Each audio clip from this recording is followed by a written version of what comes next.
ল'ৰাজনক লৈ গৌৰৱ কৰিছিল সকলোৱে। শিক্ষক পৰিয়াল সকলোৰে আছিল নয়নৰ মণি। মাষ্টাৰ্ছ BEd সকলোতে ফাৰ্ষ্ট ক্লাছ পাইছিল এই ল'ৰাজনে। সপোন আছিল শিক্ষক হোৱাৰ।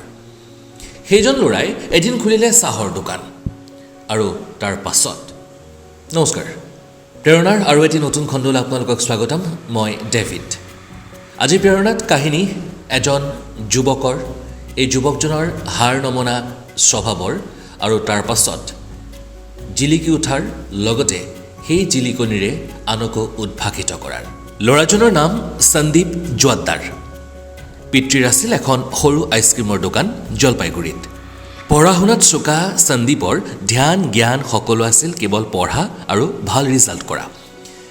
2010 চনত মইনাগুৰি হাইস্কুলৰ পৰা ষ্টাৰ মাৰ্কসহ মেট্ৰিক, তাৰ পাছতে উচ্চ মাধ্যমিকতো ষ্টাৰ মাৰ্ক, তাৰ পাছত গ্ৰেজুৱেশ্যন ভূগোল বিষয়ক লৈ, এইবাৰো ফাৰ্ষ্ট ক্লাছ।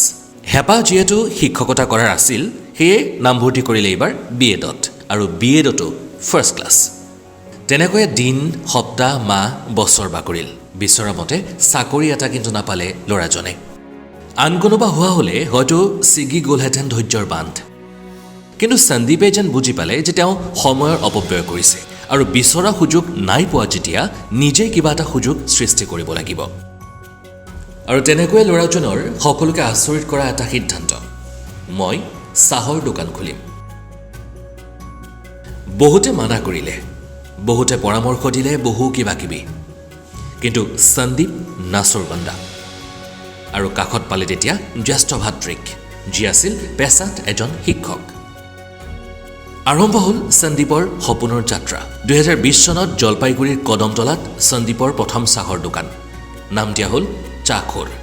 কষ্ট কৰিবলগীয়া হৈছিল যথেষ্টখিনি। নিজে চাহ বনোৱাৰ পৰা বাচন ধোৱালৈকে চম্ভালিবলগীয়া হৈছিল সকলো। ভোটৰ ওপৰত দান অপৰাধী, আহিল কৰোণা, লগতে লকডাউন। কিন্তু কয় নহয়, ভাগ্য আৰু পৰিস্থিতিয়েও সাহসীজনকহে সংগ দিয়ে। চাখোৰৰ শাখা আজি উত্তৰ 24 পৰগনাৰ প্ৰান্তে প্ৰান্তে। পৰৱৰ্তী সময়ত দুই ভাতৃয়ে মিলি আৰম্ভ কৰে চাখোৰ ইণ্ডিয়া ভেঞ্চাৰ্ছ কোম্পানী। আৰু এই কোম্পানীৰ টাৰ্ণঅভাৰ আজিৰ তাৰিখত কেইবা কোটি টকা। হয়, মাত্ৰ এই কেইদিনৰ ভিতৰতে। শীঘ্ৰেই ডুবাই তথা সমগ্ৰ উত্তৰ পূৰ্বাঞ্চললৈ আহি আছে চাখোৰৰ শাখা। এইখিনিতে আৰু এটা বিশেষ তথ্য, সাধাৰণ চাহ দোকানৰ দৰে কিন্তু এবিধ বা দুবিধ নহয়। চাখোৰত উপলব্ধ 42 বিধ চাহ, লগতে পৰিকল্পনা কৰি থকা হৈছে আন 30 ধৰণৰ চাহৰো ব্যৱস্থা কৰাৰ।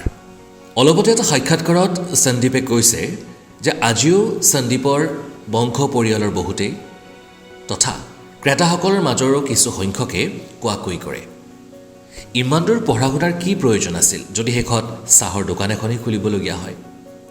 সন্দীপে তাৰ উত্তৰ দিছে এই সাক্ষাৎকাৰটিত আৰু উনুকিয়াইছে APJ আব্দুল কালামৰ সেই মহৎ বাণী, পঢ়া শুনা বা শিক্ষাৰ উদ্দেশ্য কেৱল চাকৰি পোৱাটোৱে হ'ব নোৱাৰে বা হোৱাটো অনুচিত। সন্দীপ আজি নিজৰ কামক লৈ সুখী, সেই কামৰ জৰিয়তে প্ৰতিষ্ঠিত, লগতে আন বহুজনৰ বাবে আদৰ্শ। আৰু সন্দীপ নিঃসন্দেহে আদৰ্শ হ'ব পাৰে আমাৰ সমাজৰো বিভিন্নজনৰ বাবে, বিশেষকৈ শিক্ষিত নিবনুৱা যুৱক যুৱতীসকলৰ বাবে, যিসকলে কেৱল দি গৈছে ইটোৰ পাছত আনটো পৰীক্ষা আৰু অপেক্ষা কৰিছে এটা চাকৰিলৈ। চাকৰিয়ে কিন্তু সৰ্বস্ব নহয়, উপাৰ্জনৰ বহু বাট খোলা আছে।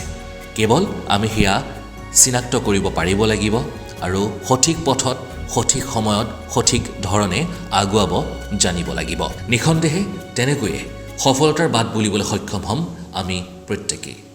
আশা কৰিছোঁ প্ৰেৰণাৰ আজিৰ এই খণ্ডটিয়ে তথা সন্দীপৰ কাহিনীয়ে প্ৰেৰণা যোগাব আমাৰ মাজৰ কিছু সংখ্যক হ'লেও। সেই কামনাৰে বিদায় মাগিছোঁ আজি প্ৰেৰণাৰ পৰা। পৰৱৰ্তী খণ্ডত লগ পাম আন এটি প্ৰেৰণাদায়ক কাহিনীৰ সৈতে। ভালে থাকক, নমস্কাৰ।